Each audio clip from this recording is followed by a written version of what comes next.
So I kind of got the news wrong this week, and that's not good when you're in my position and you're trying to help people understand the news and explain the news to people. What did I get wrong? Well, Andy Burnham selected John Healey as his Chancellor this week when it was widely reported, and I said the most likely options were going to be Shabana Mahmood and Ed Miliband. Maybe Yvette Cooper. John Healey, by the way, is the former Defence Minister who resigned over the Defence Investment Plan from Starmer's cabinet like barely a month ago. And there's loads of reasons that Burnham could have selected Healey, which just didn't occur to anybody last week, right? It could be that Healey's long experience in the shadow cabinet and the cabinet across the entire party was a valuable thing for Burnham, and that he thought his experience could be useful.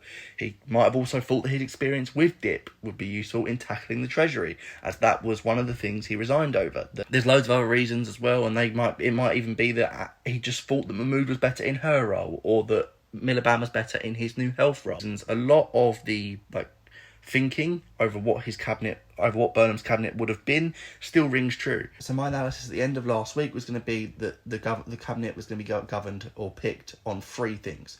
One was rewarding his followers, and two was rewarding the people that chose not to challenge Burnham.